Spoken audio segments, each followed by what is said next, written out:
Hello, hello. My name is Shakti, and I'll be taking your physics class, and I'll be taking your physics classes here in SIT classes. Okay, तो आज का topic है Newton's laws of motion और आज के topic में introduction वाला part देखेंगे जिसमें बेसिकली हम न्यूटन के तीनों लॉ के बारे में कंसेप्चुअली डिस्कस करेंगे और फिर थोड़े बहुत उनके एप्लीकेशन जैसे कंजर्वेशन ऑफ मोमेंटम और उससे रिलेटेड जो तुम्हारे क्वेश्चंस और जो छोटे मोटे क्वेश्चंस और जो इंपॉर्टेंट डेरिवेशंस वगैरह वो सब है तो वो सब इस लेक्चर में देखेंगे। This will be a multi part lecture जिसमें पहले पार्ट में इंट्रोडक्शन वगैरह बेसिक्स वगैरह चीज़ डिस्कस करेंगे। सेकंड पार्ट में जो तुम्हारा नॉर्मल फोर्सेस है, टेंशन फोर्सेस है, वो उसके बारे में ज़्यादा डिटेल में देखने के और समझने की कोशिश करेंगे। ठीक है, फिर थर्ड पार्ट में तुम्हारा spring force, after that pseudo force. ठीक है, तो ये फुल लेक्चर सीरीज़ होगा, ये फुल लेक्चर सीरीज़ होगा, बस मल्टी पार्ट्स में आएगा। तो इसका प्लेलिस्ट हम बना करके अपडेट कर देंगे। ठीक है, तो इसका प्लेलिस्ट सीधा देख सकते हो तो पूरा ये लेक्चर के लिए। Okay, hello, my name is Shakti and I have graduated from IIT Kharagpur और पिछले 6-7 साल से मैं कंपटीशन लेवल फिज़िक्स पढ़ा रहा हूँ। मतलब IIT JEE advance, JEE mains, KVPY, NEET, सभी तरीके के बच्चों को।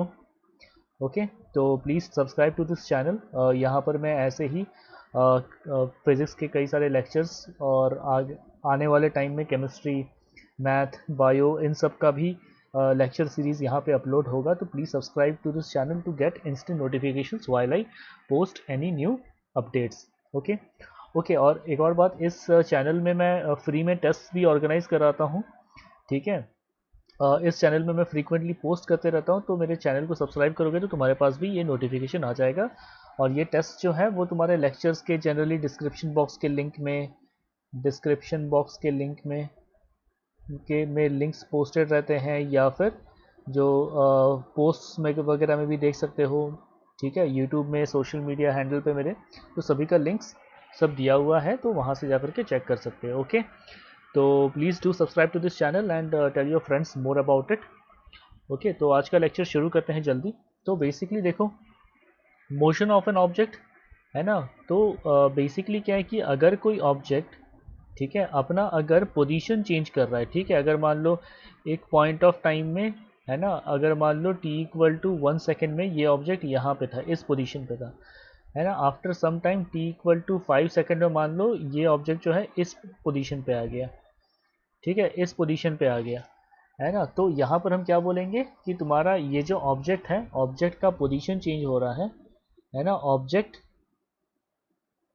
चेंजेस इट्स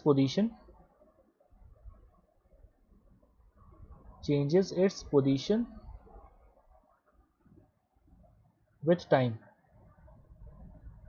ठीक है, object changes its position with time, तो इसको हम इन जनरली बोलेंगे तुम्हारा मोशन। ठीक है, पर मोशन शुरू होने से पहले, मतलब ये ऑब्जेक्ट मूव करने से पहले, ठीक है, क्या था, रेस्ट पे था, रेस्ट पे था, और उसके बाद फिर रेस्ट के बाद यहाँ पर कुछ एक हुआ। ठीक है, समथिंग हैपेंड, यहाँ पर समथिंग हैपेंड, जिसके वजह से ये जो ऑब्जेक्ट है ये मूव करने लगा। ठीक है, ऐसे ही मान लो अगर कोई ऑब्जेक्ट जो है वो तुम्हारा मूव कर रहा है ना, मूव करते करते अचानक से अगर मान लो रेस्ट पे आ जाए, ठीक है, तो बेसिकली मोशन मूव कर रहा है, मोशन से तुम्हारा रेस्ट पे आना, तो बीच में कुछ तो हुआ होगा ना, जिसके वजह से तुम्हारा ये चेंज हुआ, मोशन से रेस्ट में आया। ठीक है, तो ये जो कॉज है, ठीक है, अब देखो इसके पहले वाले चैप्टर में जो तुम्हारा motion in 1D, motion in 2D था, वहां पर हम सिंपली देख रहे थे कि द ऑब्जेक्ट वाज मूविंग। ठीक है, the object was moving, cause क्या था वो हम लोग उतना उस पर ध्यान नहीं दिए। ठीक है, तो बेसिकली ऑब्जेक्ट जो मूव कर रहा है या फिर मूव करता हुआ ऑब्जेक्ट जो रुक जा रहा है, इसके लिए रिस्पॉन्सिबल तुम्हारा कई सारे फैक्टर्स हैं, तो उसमें से एक फैक्टर जो अभी डिस्कस करेंगे वो तुम्हारा फोर्स। ठीक है, तो फोर्स जो है वो किसी तरीके का मोशन हुआ, है ना, ट्रांसलेशनल मोशन हुआ। ट्रांसलेशनल मोशन क्या, जैसे सीधी लाइन में जो तुम्हारा मतलब ऐसे ऐसे बॉडी जो मूव कर रहा है वो हो गया translational motion. Rotational motion, for example समझ लो फैन। ठीक है, फैन क्या हो रहा है, ऐसे करके घूम रहा है, तो ये तुम्हारा रोटेशनल मोशन हो गया। तो इन सब के लिए कौन रिस्पॉन्सिबल है? फोर्स। ठीक है, तो फोर्स तुम्हारा क्या कर सकता है? फोर्स बेसिकली क्या है? पुश या पुल है। ठीक है, और फोर्स के होने की वजह से क्या होता है कि बॉडी है ना रेस्ट से मूव कर सकता है अगर मान लो पुश किए। ठीक है, और वैसे ही मान लो चलता हुआ कोई ऑब्जेक्ट है, उसको हम उल्टे डायरेक्शन में अगर धक्का लगाएं, ठीक है, अगर रोकने की कोशिश करें तो हम क्या कर सकते हैं? जो मूविंग ऑब्जेक्ट है उसको रेस्ट में भी ला सकते हैं। ठीक है, तो फोर्स क्या है? बेसिकली पुश पुल ये है। And what can it do? ठीक है, ये तुम्हारा कोई बॉडी जो रेस्ट में है उसको मोशन में ला सकता है, या फिर कोई बॉडी जो मोशन में है उसको रेस्ट में ला सकता है। ओके, तो आगे बढ़ने से पहले मोमेंटम के बारे में थोड़ा पढ़ लेते हैं। ठीक है, momentum is basically the amount of motion, ठीक है, which is present in a body. Momentum basically है amount of motion present in a moving body. Amount of motion present in a moving body in a moving body। Okay, अब इसको समझने के लिए देखते हैं। मान लो एक ऑब्जेक्ट है, ठीक है, मान लो एक ऑब्जेक्ट है जिसका मास है तुम्हारा 4 kg। ठीक है, इसका मास है 4 kg और ये बना है एक एक ब्लॉक से, और एक एक ब्लॉक का मास जो है वो तुम्हारा 1 kg ईच है। 1 kg ईच। ये ब्लॉक जो है ओवरऑल मूव कर रहा है, मान लो 10 मीटर पर सेकेंड के वेलोसिटी के साथ। तो यहाँ पर हम कह सकते हैं कि ये जो मेरा 1 kg ब्लॉक है इसके पास कितना मोशन है? 10 मीटर पर सेकेंड का मोशन है। ठीक है, तो हम लिख सकते हैं यहाँ पे ऐसे कि 1 kg block is having a motion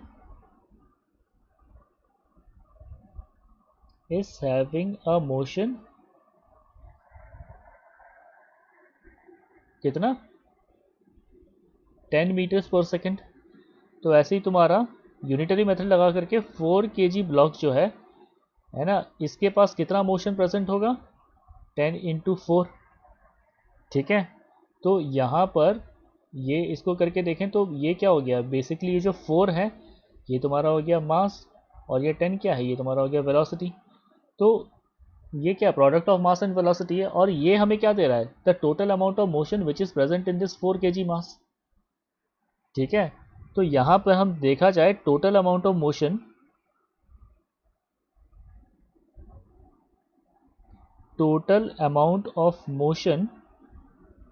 ये तुम्हारा कितना हो गया? Which is given by mass into velocity. और टोटल अमाउंट ऑफ मोशन को क्या बोलते हैं? टोटल अमाउंट ऑफ मोशन है तुम्हारा मोमेंटम। ठीक है, तो this is equal to what? Momentum. ठीक है, जनरली मोमेंटम को पी से रिप्रेजेंट करते हैं, कोई सेट रूल नहीं है पर जनरली रिप्रेजेंट करते हैं। ठीक है, तो क्या हो गया? Momentum P is equal to mass into velocity. क्योंकि वेलोसिटी एक वेक्टर क्वांटिटी है और मास तुम्हारा स्केलर है ना, तो प्रोडक्ट ऑफ दिस स्केलर और यहाँ पे ये वेक्टर, तो बेसिकली ये तुम्हारा एक वेक्टर क्वांटिटी हुआ। तो momentum is a vector quantity, mass into vector. ठीक है, ये हो गया। तो अब यहाँ पे डिफरेंट ग्राफ्स देख लो कि देखो momentum is equal to mass into velocity. अगर मान लो मोमेंटम कांस्टेंट हो गया, ठीक है, इस केस में अगर मान लो मोमेंटम कांस्टेंट हो गया तो क्या लिख सकते हैं कि तुम्हारा देखो M V is equal to constant, है ना, क्योंकि मोमेंटम इस केस में कांस्टेंट है ना। तो क्या हो जाएगा तुम्हारा? Velocity is equal to constant upon mass. Constant sign हटा दो, कांस्टेंट साइन अगर हटा दे क्या आ जाएगा? v is inversely proportional to mass. तो देखो उसका ग्राफ बनाइए। तो अब देखो यहाँ पे p इज इक्वल टू, यहाँ पे क्या मास कांस्टेंट है, तो कांस्टेंट इनटू वेलोसिटी, है ना। इस केस में तुम्हारा मास कांस्टेंट है तो देखो कांस्टेंट इनटू वेलोसिटी। कांस्टेंट हटा दो क्या आ जाएगा? Momentum is proportional to, constant हटा दिए ना, तो वेलोसिटी। तो देखो लीनियर रिलेशनशिप आया, प्रोपोर्शनल टू वेलोसिटी। ऐसे ही तुम्हारा यहाँ पर, ठीक है, ये क्या हो गया? यहाँ पे वेलोसिटी कांस्टेंट है तो क्या हो जाएगा? Momentum is equal to velocity constant है तो इनटू मास। कांस्टेंट हटा दिए तो क्या आ जाएगा? Proportional to mass. तो देखो ये ग्राफ सेटिस्फाई कर रहा है। आया समझ में? तो फिर momentum is basically your total amount of motion present in a body which is given by mathematically given by mass into velocity. ठीक है, मोमेंटम का ऐसे डेफिनेशन याद मत करो, मैक्सिमम बुक्स में तुम्हारा यही लिखा है, momentum is the product of mass and velocity. वो सिंपली क्या है, वो उसका मैथमेटिकल इक्वेशन है। ठीक है, वो उसका डेफिनेशन नहीं हुआ। ठीक है, डेफिनेशन जो है थ्योरेटिकली तुम्हारा मोमेंटम यह है, total amount of motion present in a body which is given by this expression. Okay, which is given by product of mass and velocity. Okay,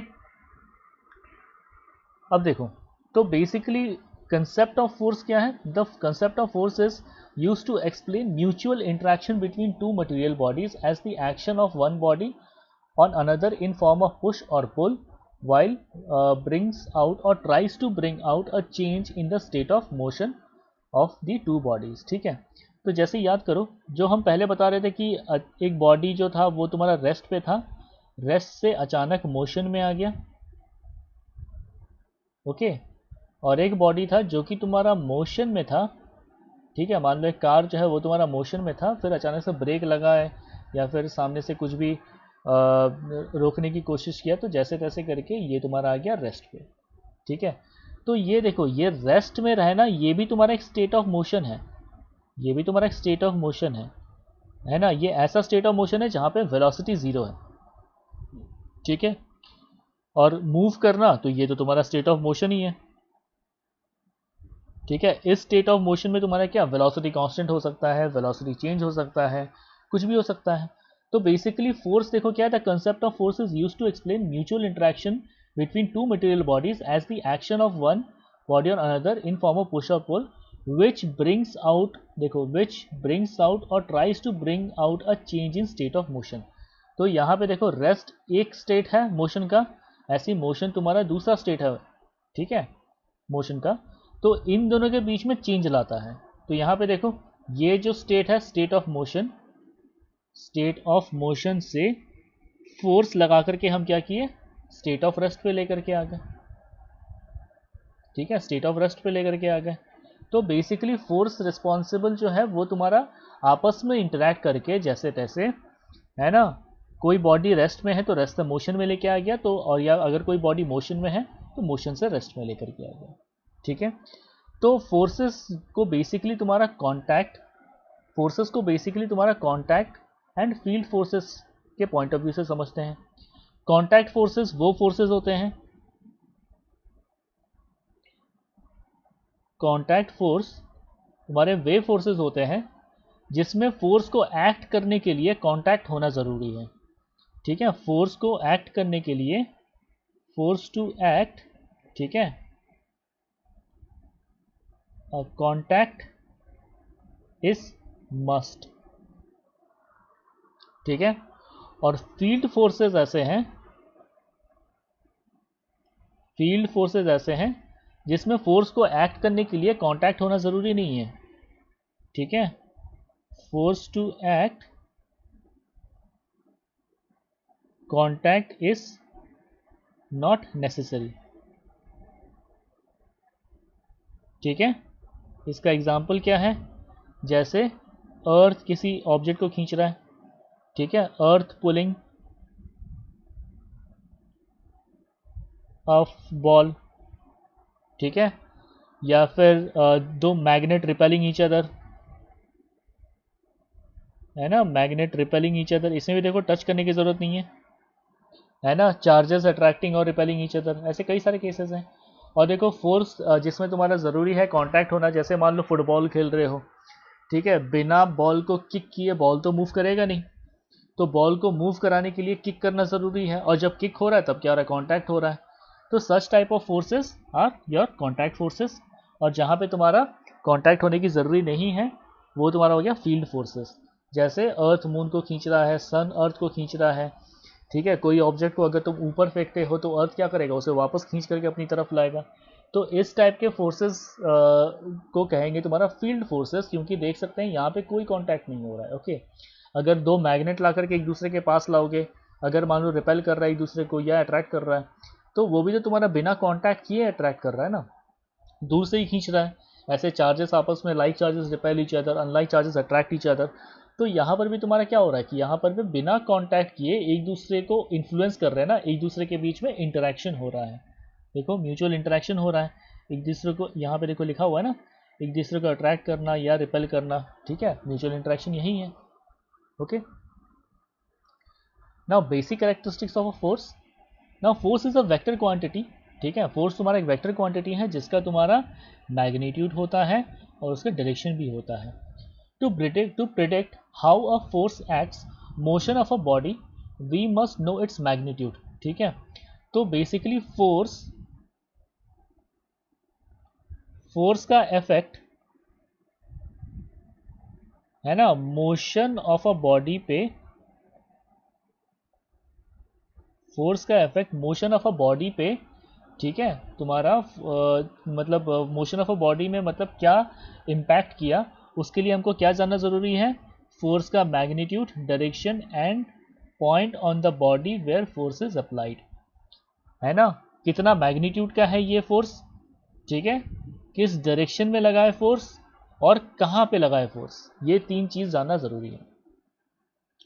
the direction and the point of application of force both decide the line of action of force, ठीक है। तो अगर देखो मान लो इस यहाँ पे अगर कोई फोर्स एक्ट कर रहा है, ये मान लो कोई फोर्स एक्ट कर रहा है, तो ये फोर्स जो है वो कहाँ, ये देखो इस, ये जो तुम्हारा इसके अलोंग एक लाइन खींचेंगे, इसके अलोंग एक ऐसे करके लाइन खींचते जाएंगे, तो this force acts tends to act along this line, ठीक है, यहाँ पे लिख सकते हैं कि दिस फोर्स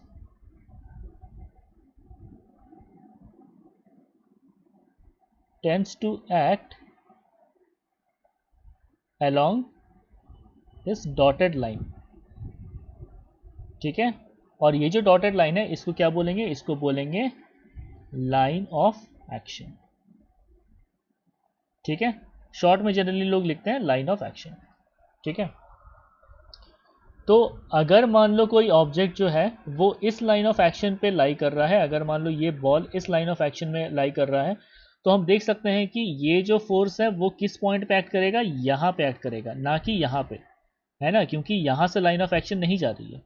तो पॉइंट ऑफ एप्लीकेशन जो है वो ऐसे करके निकाल सकते हैं कि फोर्स जो है किस पॉइंट पे एक्ट किया, ओके।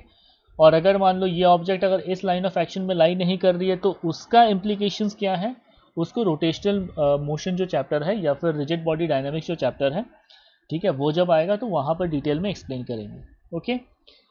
तो वो भी प्लेलिस्ट अपडेट करने के बाद उसको भी हम यहाँ पे इस डिस्क्रिप्शन बॉक्स में लिंक कर देंगे, है ना, कि अगर तुम्हारा बॉडी जो है वो तुम्हारा लाइन ऑफ एक्शन पे लाई नहीं करता है तो फिर क्या इफेक्ट्स होंगे, ओके। तो ये समझ में आया फोर्स का line of action and how does a force tends to act, ठीक है। और वो मोशन ऑफ अ बॉडी को इफेक्ट करने के लिए हमारे पास क्या जानना जरूरी है, magnitude of a force, direction in which it is acting and the point which where the force is being applied, okay. अब यहाँ से आते हैं तुम्हारा न्यूटन्स लॉज ऑफ मोशन। तो न्यूटन का देखो फोर्स को अच्छे से समझने के लिए न्यूटन ने 3 लॉ दिए, first law, second law, third law. First law को लॉ ऑफ इनर्शिया भी कहते हैं, ठीक है। इसमें क्या है कि न्यूटन जो है फोर्स मतलब इंट्रोड्यूस किया एक नया कंसेप्ट, इंट्रोड्यूस्ड, यहां पे न्यूटन ने introduced the concept of force, ठीक है। और ये तुम्हारा न्यूटन सेकेंड लॉ है, लॉ ऑफ फोर्स। तो बेसिकली यहां पर क्या न्यूटन ने फोर्स को मैथमेटिकली डिफाइन किया, ठीक है, कि हाउ टू मेजर फोर्स, ठीक है, या फिर how to find its magnitude, ठीक है। तो यहां पे gave a mathematical relation, gave a mathematical relation of force, है ना। तो we can use this mathematical relation, है ना, used to find magnitude of force, used to find magnitude of force, okay. उसके बाद फिर यहाँ पे law of action and reaction या और न्यूटन्स थर्ड लॉ सबसे फेमस लॉ है ये, ठीक है। हर कहीं से ये मतलब कोई ना कोई तो सुना ही होगा, ऐसा नहीं है कि नहीं सुना है, है ना, जैसे कहते हैं every action has an opposite and equal reaction, ठीक है। और वैसे ही लोग कहते हैं ना कि मतलब जैसी करनी वैसी भरनी। तो बेसिकली मतलब कहीं ना कहीं किसी ना किसी फ्रेज में ये थर्ड लॉ तो सुना ही होगा। तो न्यूटन्स थर्ड लॉ बेसिकली क्या बताता है, ये एक प्रॉपर्टी बताता है फोर्स के बारे में, बहुत क्रूशियल प्रॉपर्टी। ओके, तो एक एक करके समझेंगे, चिंता नहीं है, ठीक है, साथ में प्रिपेयर करेंगे। जो भी डाउट होता है, जो भी क्वेश्चंस आते हैं, ठीक है, जो भी डाउट्स आता है, जो भी क्वेश्चंस हो रहे हैं, ठीक है, वो मुझसे बेधड़क पूछो, कमेंट सेक्शन में लिख करके पूछो। I will try my level best, okay, to reply to your comments, ठीक है। और तुम्हारे डाउट्स क्लियर करने की मैं पूरी कोशिश करूँगा, ठीक है। चाहो तो डिस्क्रिप्शन बॉक्स में, ठीक है, डिस्क्रिप्शन बॉक्स में लिंक भी होंगे, डिस्क्रिप्शन बॉक्स में लिंक भी होगा, ठीक है, वहाँ से भी रीच आउट करके मुझसे पूछ सकते हो, ठीक है, ओके। और ये सब किसी चीज़ के लिए मैं कोई चार्ज नहीं करूँगा, तो फील फ्री, है ना। और do subscribe to this channel, okay. चलो आगे बढ़ते हैं। नाउ न्यूटन्स फर्स्ट लॉ में देखते हैं। यहाँ पे देखो, न्यूटन्स फर्स्ट लॉ समझने से पहले फिर से याद करो, स्टेट ऑफ अ बॉडी, ठीक है, state of a body physics में हम क्या समझेंगे, स्टेट ऑफ अ बॉडी जो है, या तो तुम्हारा होता है स्टेट ऑफ रेस्ट, या तो लेंगे तुम्हारा स्टेट ऑफ मोशन, या तो होगा स्टेट ऑफ रेस्ट या तो होगा स्टेट ऑफ मोशन, ठीक है। न्यूटन्स फर्स्ट लॉ बताता है कि तुम्हारा, ठीक है, फोर्स क्या करता है, force can change the state of a body, ठीक है। नाउ न्यूटन्स फर्स्ट लॉ के हिसाब से क्या बताता है कि force can change the state of a body, ठीक है। तो कैसे चेंज कर सकता है, अगर कोई बॉडी रेस्ट पे होगा तो उसको ला सकता है मोशन में, या फिर अगर कोई बॉडी मोशन में होगा उसको ला सकता है रेस्ट पे। हो रहा ना change of state.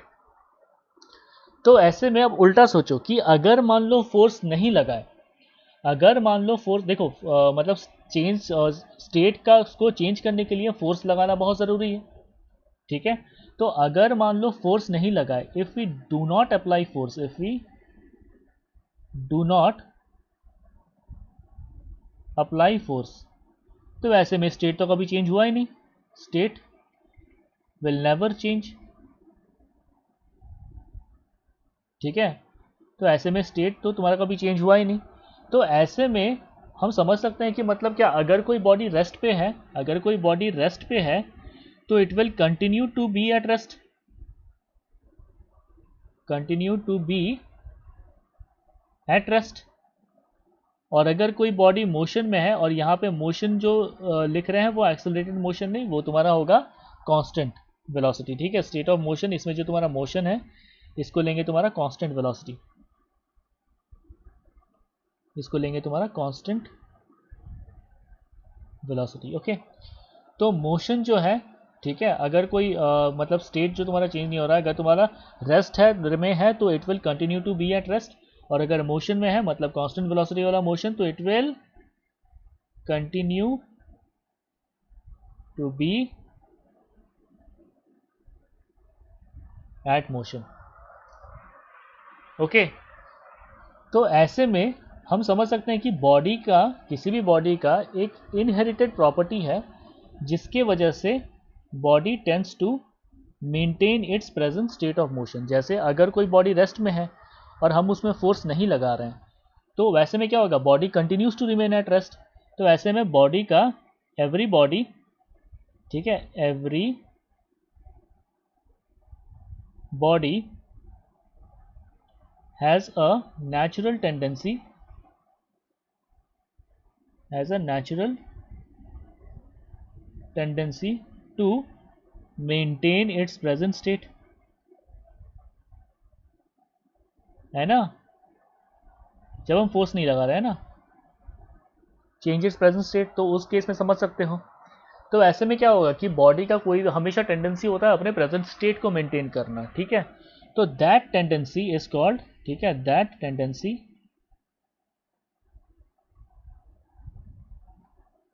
Is called inertia. That tendency is called inertia. ठीक है, inertial frame of reference जो है इसको अभी नहीं, ठीक है, आगे लेक्चर्स जो तुम्हारा प्रोग्रेस होगा उस टाइम हम बता देंगे. ओके, तो अभी बेकार में कंफ्यूज हो जाओगे. ठीक है, तो जब ज़रूरत होगा तब हम बता देंगे. ओके, नाउ नेक्स्ट स्लाइड में देखते हैं तुम्हारा सेकेंड लॉ ऑफ मोशन. ठीक है, तो second law of motion basically क्या बोलता है कि सेकेंड लॉ ऑफ मोशन क्या बताता है हमें. ठीक है, सेकेंड लॉ ऑफ मोशन बताता है हम तुम्हारा क्या मतलब फोर्स का जो तुम्हारा मैग्नीट्यूड है. ठीक है, फोर्स का जो तुम्हारा मैग्नीट्यूड है उसका मैथमेटिकल रिलेशन बताता है. ठीक है, तो सेकेंड लॉ ऑफ मोशन बताता है कि force is like directly proportional to rate of change of momentum. Rate of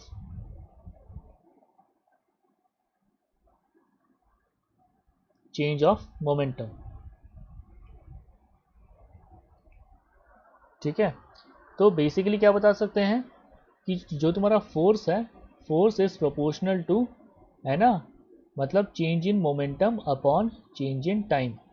अगर चेंज का वैल्यू को 10 to 0 कर दें तो इसे हम रीअरेंज करके क्या लिख सकते हैं, force is proportional to delta tends to 0 है तो वहाँ पे डिफरेंशिएशन हो गया dp by dt. Okay, now momentum जैसे कि पहले अभी देखे थे कि फोर्स जो है दैट इज प्रोपोर्शनल टू क्या होता है, d ऑफ dt. मोमेंटम की जगह क्या लिख सकते हैं, मास इनटू वेलोसिटी. ठीक है, मास अगर कांस्टेंट है, ठीक है, f is proportional to m तुम्हारा बाहर आ गया, d ऑफ dt क्या आ गया यहाँ पे, वेलोसिटी आ गया, तो dv बाई dt क्या हो जाएगा, force is proportional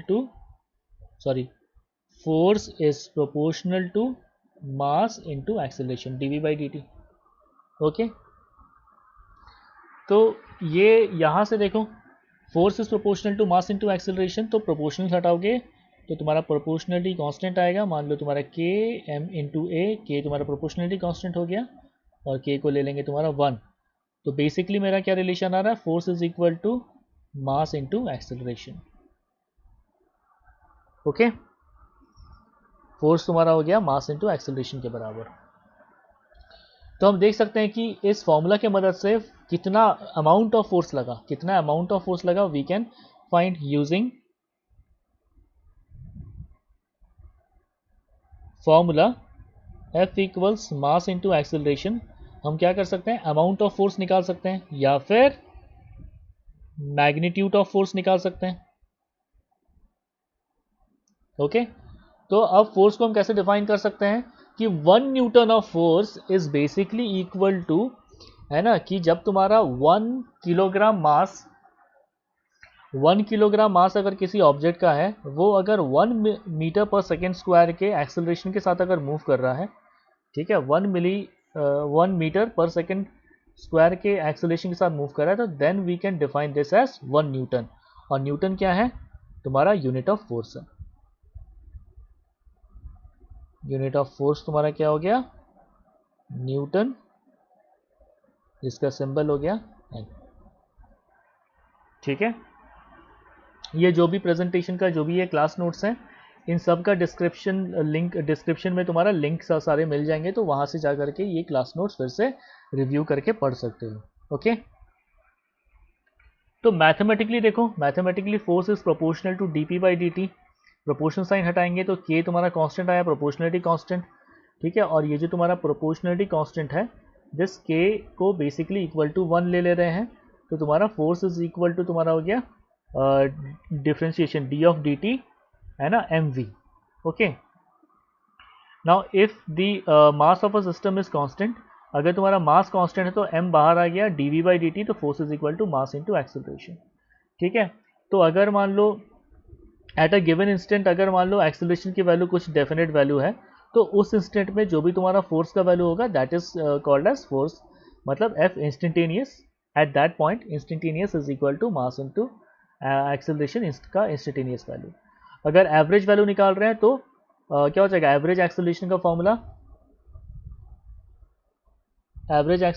formula is equal to change in velocity upon time, change in velocity upon time. Okay, तो final velocity minus initial velocity upon time, ये तुम्हारा देगा average acceleration.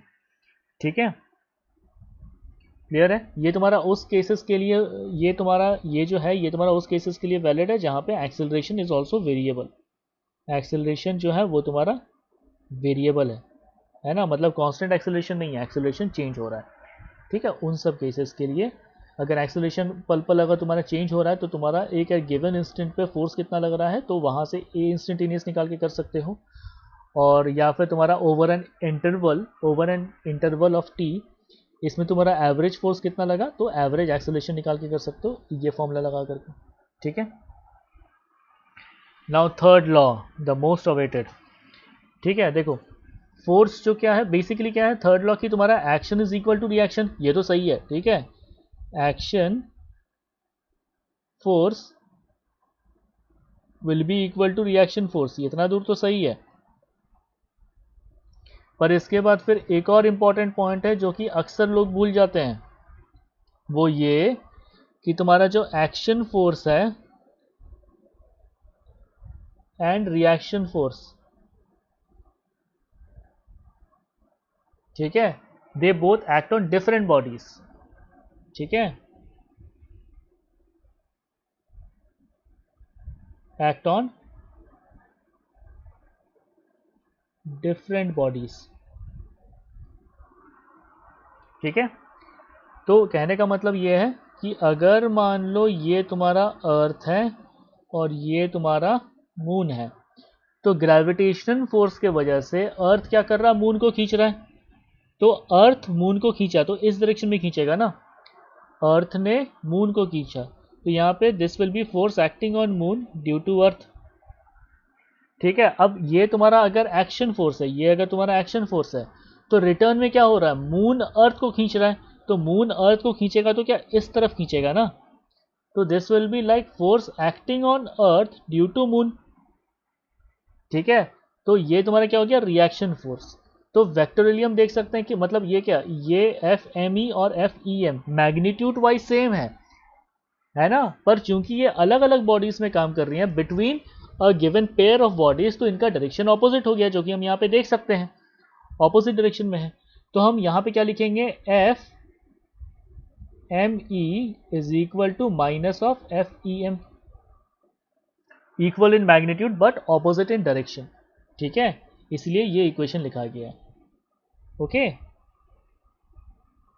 Equal in magnitude but opposite in direction.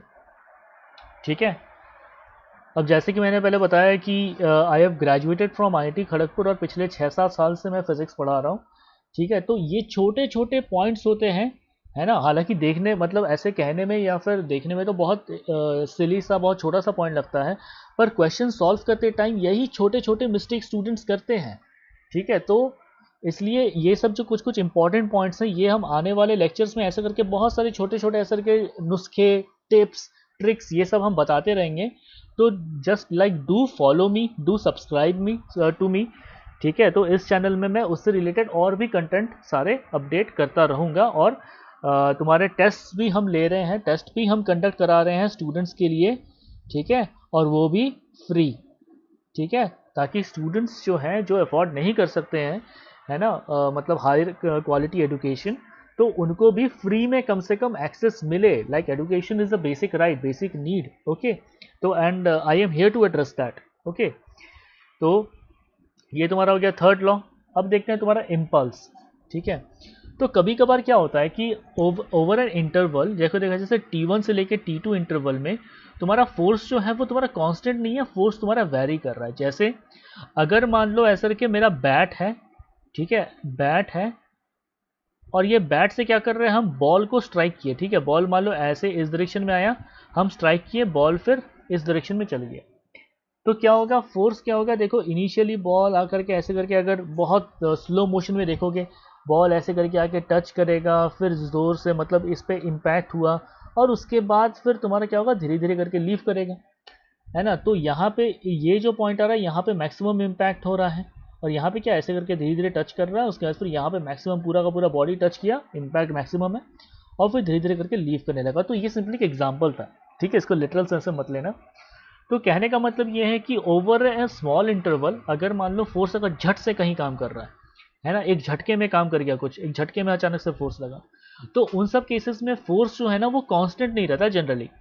Force क्या होता है, मतलब एक finite time interval है, भले जितना छोटा हो, ठीक है, उसमें क्या होता है कि फोर्स जो है वो तुम्हारा वैरी करता है, ठीक है, ऐसा करके वैरी करता है। तो ऐसे में ठीक है, इसको हम समझेंगे, इस टाइप के इसको समझेंगे हम इम्पल्स के पॉइंट ऑफ व्यू से, इस टाइप के केसेस में। ओके, तो impulse of a force is defined as the change of linear momentum imparted to the body. अब देखो फोर्स तो यहाँ पे कांस्टेंट है नहीं, फोर्स तो यहाँ पे कांस्टेंट है नहीं, T1 से T2 इंटरवल में चेंज हो रहा है, ठीक है, पर F फोर्स जो है वो तुम्हारा T1 से T2 इंटरवल में चेंज होते होते, ठीक है, बेसिकली तुम्हारा, ठीक है, बेसिकली तुम्हारा क्या हो रहा है कि तुम्हारा मोमेंटम चेंज कर रहा है, ठीक है। फोर्स जब तुम्हारा T1 से T2 टाइम इंटरवल में एक्ट किया तो बेसिकली क्या किया, इस टाइम इंटरवल में मोमेंटम चेंज किया, क्योंकि हमें पता है कि फोर्स इज इक्वल टू क्या होता है, delta P upon delta T, मतलब प्रोपोर्शनल साइन है, ठीक है। तो पर वो प्रोपोर्शनलिटी कांस्टेंट जो वो तुम्हारा 1 हो जाता है, तो बेसिकली इसको हम ऐसे ही लिख लेते हैं del P upon del T, ठीक है। हमारे पास देखो चेंज इन टाइम इंटरवल है और फोर्स जो है, तो बेसिकली इस गिवन इसका अगर F डेल T कर रहे हैं तो that is equal to delta P। तो ये क्या हो गया, बेसिकली फोर्स टाइम ग्राफ का एरिया हो गया ना, एरिया ऑफ FT ग्राफ, है ना। ये तुम्हें क्या दिया, ये तुम्हें दिया मोमेंटम, ठीक है। तो बेसिकली इस इम्पल्सिव फोर्स को, है ना, जो कि ऐसा फोर्स जो बहुत शॉर्ट इंटरवल ऑफ टाइम में काम कर रहा है, उसको समझने के लिए हम क्या देखेंगे, बेसिकली कितना मोमेंटम चेंज किया, ठीक है। तो देखो momentum basically that is equal to P2 minus P1, मतलब यहाँ पे कितना मोमेंटम है, ये तुम्हारा P2 हो गया और ये तुम्हारा हो गया P1। तो P2 minus P1 is basically equal to mv2 minus v1, और ये जो है ये मोमेंटम, ठीक है। तो बेसिकली ये जो मोमेंटम है दैट इज इक्वल टू, देखो T1 से T2 तक एफ डी टी। तो हम क्या कर रहे हैं, basically area of this graph निकाल रहे हैं, और area of force time graph is basically what, momentum. ये तुम्हारा क्या है, मोमेंटम। ओके, तो इम्पल्सिव फोर्स क्या है, impulsive force, impulse of a force is defined as the change of linear momentum imparted to the body. Okay, now conservation of linear momentum, ये simply क्या बोलता है कि अगर मान लो external force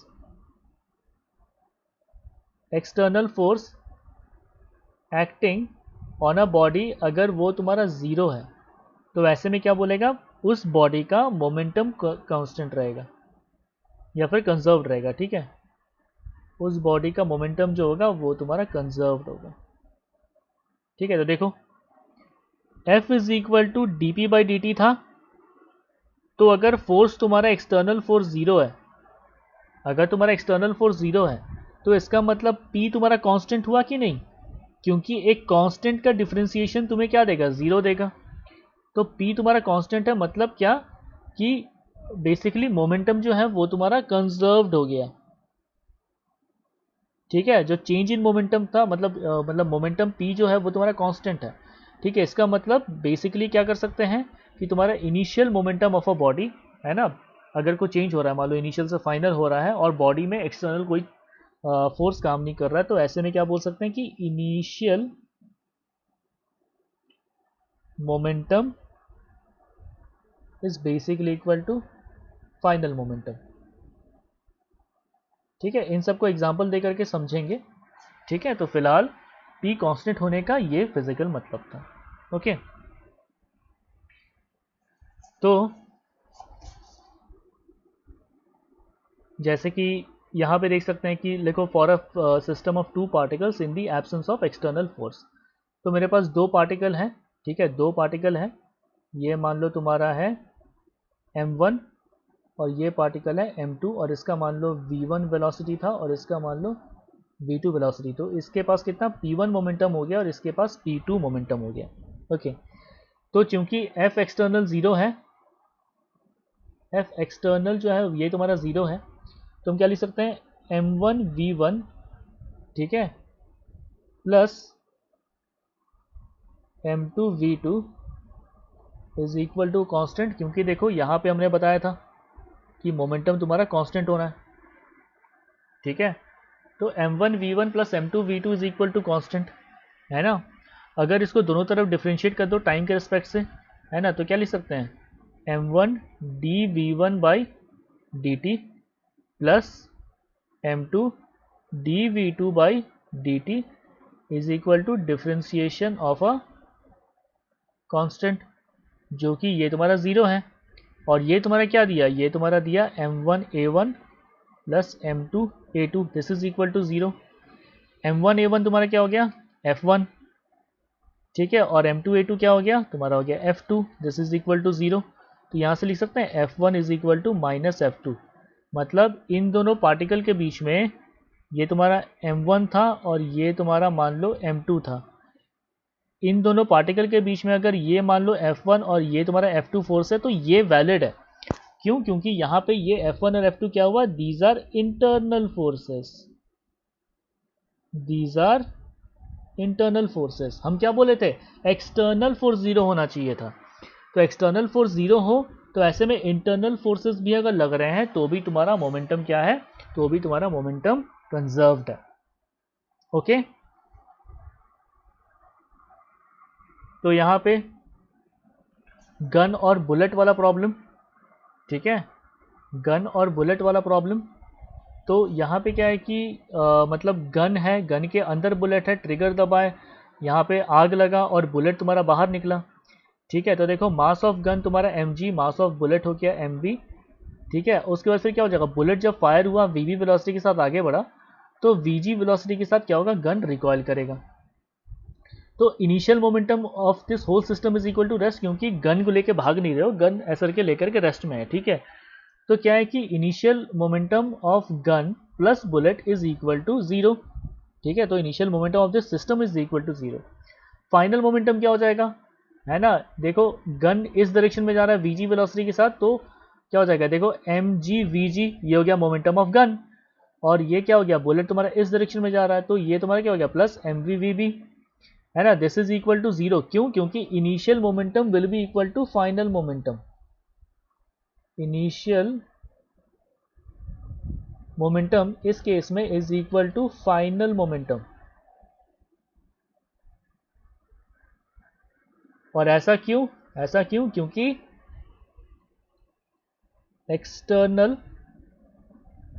force is not acting, ऐसा इसलिए क्योंकि external force is not acting, ठीक है।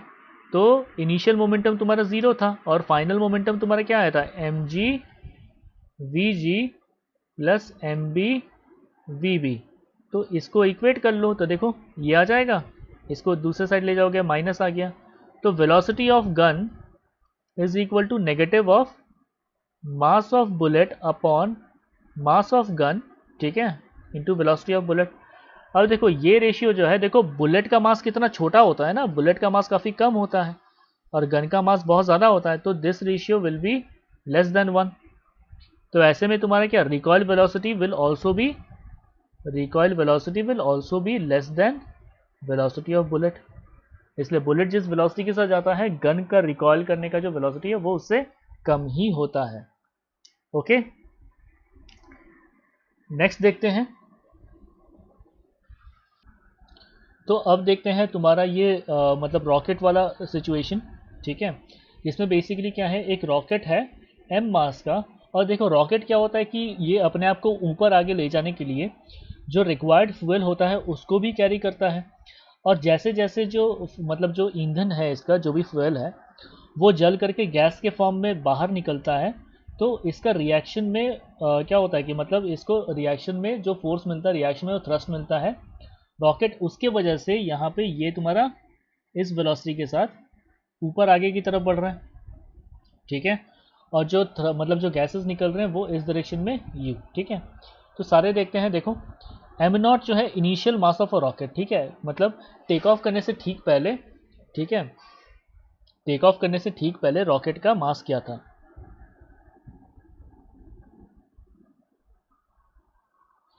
ठीक है, टेक ऑफ करने से पहले रॉकेट का इनिशियल मास देखो m0 था।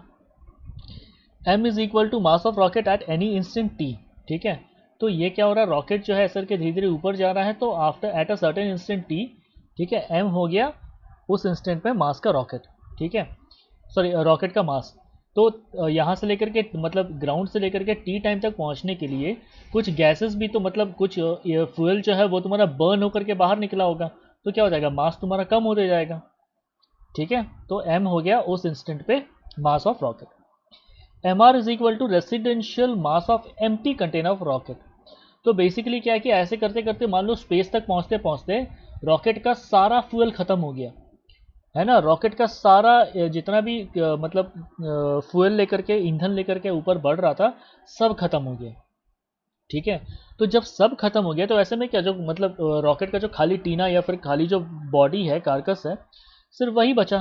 ठीक है, तो that is your called residual mass of empty container of the rocket. ठीक है, u is the velocity of exhaust gases, u velocity of exhaust gases, v is the velocity of rocket at instant t। तो इस instant पे जब rocket का मास ये था m था, तो उस इंस्टेंट पे वेलोसिटी जो था वो तुम्हारा ऊपर की तरफ उस इंस्टेंट पे velocity v। dm by dt is the rate of change of mass of rocket which is equal to rate of fuel consumption. अब देखो मास क्या चेंज हो रहा है, यहाँ पे अंदर में से जो फ्यूल ये कैरी करके ले जा रहा था वो फ्यूल क्या हो रहा है, कंटिन्यूसली कम होता जा रहा है, कम होता जा रहा है। तो dm by dt is the rate of change of mass of rocket, या फिर कम कैसे हो रहा है, क्योंकि फ्यूल जल करके बाहर निकल रहा है। ठीक है, तो और रेट ऑफ फ्यूल कंजम्पशन, ठीक है, और rate of rejection of fuel एक ही बात है। अब देखो फोर्स इज इक्वल टू क्या होता है, मास इनटू एक्सेलरेशन होता है। ठीक है, फोर्स जो है वो तुम्हारा होता है मास इनटू एक्सेलरेशन, या फिर फोर्स जो है वो तुम्हारा क्या होता है, मोर प्रिसाइसली dp बाई dt। ठीक है, प्रोपोर्शनल साइन हटा देंगे क्योंकि कांस्टेंट ऑफ प्रोपोर्शनलिटी तो हमारा सेम ही रहता है, मतलब k इज इक्वल टू 1 होता है ना, तो dp बाई dt। तो ऐसे ही f इज इक्वल टू है ना, मोमेंटम की जगह क्या लिख सकते हैं, d of dt mass into velocity. अब यहाँ पे देखो मास चेंज हो रहा है ना, तो इसलिए यहाँ पर लिखेंगे this is equal to v मतलब वेलोसिटी dm बाई dt। ठीक है, तो देखो dm बाई dt यहाँ से आया और u तुम्हारा क्या है, जो मतलब गैसेस जो बाहर निकल रही है वो उसका वेलोसिटी। ठीक है, तो f is equal to u dm by dt। ठीक है, तो इस डायरेक्शन अब इतना फोर्स जो ये नीचे की तरफ जा रहा है, तो इतना reaction force basically this much force इसको ऊपर की तरफ लग रहा है, कितना, u dm बाई dt के बराबर। ठीक है, तो माइनस mg, क्योंकि अब ये जितना भी इस इंस्टेंट में इस रॉकेट का मास m है, तो नीचे की तरफ एक्सेलरेशन ड्यू टू ग्रेविटी भी तो काम करेगा ना, तो नेट फोर्स तुम्हारा क्या हो जाएगा, F is equal to U D M by D T minus M G. ठीक है, तो U D M by D T minus M G. ठीक है, तो अगर मान लो ग्रेविटेशन के इफेक्ट को नेग्लेक्ट कर दें, तो वैसे में नेट अपवर्ड फोर्स कितना लग रहा है इसे, U D M by D T के बराबर, U D M by D T के बराबर। ठीक है, तो ऐसे में अगर एक्सेलरेशन निकालने चाहें, ठीक है, मतलब यहाँ से अगर एक्सेलरेशन निकालने जाए क्या करेंगे, मास से डिवाइड कर देंगे। ठीक है, तो क्या हो जाएगा, F upon M is equal to U upon M, देखो D M by D T minus M G upon M, तो एम एम कैंसिल हुआ, जी आ गया। और यहाँ पे अगर एक्सेलरेशन ड्यू टू ग्रेविटी का इफेक्ट अगर नेग्लेक्ट कर दें तो क्या हो जाएगा, जी तुम्हारा जीरो हो गया, तो एक्सेलरेशन तुम्हारा ये आ गया। ओके, तो अब ये इक्वेशन देखो, यहाँ से ये देखते हैं ये इक्वेशन। ठीक है, तो अच्छा इसी को लेकर के कर लेते हैं। ठीक है, तो एक्सेलरेशन ए को लिख सकते हैं, मतलब acceleration A is equal to U by M D M by D T minus G. Acceleration क्या हो गया, D V by D T is equal to, अब देखो यहाँ पे u अपॉन डी टी, ये आ गया यहाँ पे, और यहाँ पे कर सकते हैं इसको डी एम बाई एम। ठीक है, ये कर सकते हैं माइनस जी। तो इसको अगर सिंप्लीफाई करने जाएं तो दोनों तरफ dt से मल्टीप्लाई कर दो, है ना, तो क्या हो जाएगा, D V is equal to है ना, ये डी टी कैंसिल हो जाएगा क्योंकि इंटू डी टी कर रहे हैं, यहाँ भी इंटू डी टी कर रहे हैं, तो क्या हो जाएगा U D M by M, ठीक है, U D M by M, यहाँ भी इंटू डी टी हुआ तो ये डी टी कैंसिल हुआ और क्या गया माइनस जी डी टी। तो देख रहे हो इसको अगर इंटीग्रेट करेंगे, है ना, तो क्या हो जाएगा, यहाँ पे इसको इंटीग्रेट करेंगे, है ना, u से लेकर के v तक, है ना, और यहाँ पर इसको इंटीग्रेट करेंगे, इनिशियल देखो मास कितना था m नॉट, यहाँ पे देखो इनिशियल तुम्हारा m नॉट मास था, m नॉट से लेकर के m तक, m नॉट से लेकर के m तक, और dt को इंटीग्रेट करेंगे t मतलब 0 से लेकर के t टाइम तक, ठीक है। तो यहाँ पे क्या आ जाएगा, इसको इंटीग्रेट करेंगे तो क्या आ जाएगा तुम्हारा, LHS में आ गया तुम्हारा v माइनस यू, RHS में क्या हो जाएगा u D M by M, तुम्हारा क्या हो जाएगा log मतलब ln, है ना, m अपॉन m नॉट, ठीक है, माइनस जी टी। तो यहाँ से देख रहे हो इसको सिंप्लीफाई करके तुम्हारा एंड में तुम्हारा ये इक्वेशन आ जाएगा, है ना, यहाँ पे तुम्हारा एक नेगेटिव साइन भी था, नेगेटिव साइन भी था ना यहाँ पे, तो ये नेगेटिव साइन आ जाएगा तो ये इन्वर्स हो जाएगा फिर, ठीक है। तो इसी को सिंप्लीफाई करके तुम्हारा ये एंड में ये इक्वेशन आ जाएगा एंड में, ओके। तो वही उसके बाद फिर इसका बेस चेंज करने पे तुम्हारा एंड में तुम्हारा ये फॉर्मूला आ रहा है, तो मतलब एज पर नीड तुम मतलब फॉर्मूला लगा सकते हो, ओके। तो बर्नट आउट स्पीड तुम्हारा क्या है, मैक्सिमम वेलोसिटी, मतलब क्या कि तुम्हारा जो मास जो है वो तुम्हारा क्या, यहाँ से हम मास जो चेंज करते हैं m नॉट से लेके m तक चेंज कर रहे थे ना, तो क्या कि बर्नट आउट स्पीड में मतलब क्या फाइनल स्टेट जहाँ पे तुम्हारा कुछ भी ईंधन बचा नहीं है, तो क्या हो जाएगा m नॉट से लेकर के एम आर, देखो ये रेसिडुअल मास था ना ये कंटेनर का, ये वाला यहाँ पे, तो m नॉट से लेकर के एम आर, तो ये फॉर्मूला क्या हो जाएगा, इनिशियल मास m नॉट से लेकर के फाइनल मास क्या हो जाएगा एम आर, ठीक है। तो ये बर्नट आउट स्पीड, ठीक है। तो यहाँ पर भी वही सब डिस्कस किया हुआ है, वही सब है। तो आई गेस ये तुम्हारा क्लियर है, ठीक है। और ये तुम्हारा रॉकेट प्रॉब्लम्स था, इससे तुम्हारा अगर क्वेश्चन आता भी है तो ज़्यादा कुछ कॉम्प्लेक्स नहीं आएगा, सीधा फॉर्मूला बेस्ड ही आएगा ये, ठीक है। और इसमें कोई बहुत बड़ा कंसेप्ट नहीं लग रहा है, simply rate of change of momentum लेकर के ही कर रहे हैं, जिसमें तुम्हारा बेसिकली यहाँ पे क्या हो रहा है, मास चेंज हो रहा है, D M by D T का ख्याल रखना है यहाँ पे, ओके। एप्लीकेशंस देख लें, कुछ एग्जांपल्स देख लेते हैं जल्दी से। तो a block of mass m is at rest in a gravity free space suddenly explodes into two parts in ratio 1:3. If lighter particle has a speed 9 meter per second just after explosion, then the speed of heavier particle can be calculated, ठीक है। तो देखो initially तुम्हारा body क्या, देखो m at rest पे है, तो इनिशियल मोमेंटम 0 हो गया, फाइनल मोमेंटम क्या हो जाएगा, अब देखो 1:3 के रेशियो में डिवाइड हुआ है, तो एक का मास हो गया m/4, दूसरे का मास हो गया 3m/4, ठीक है।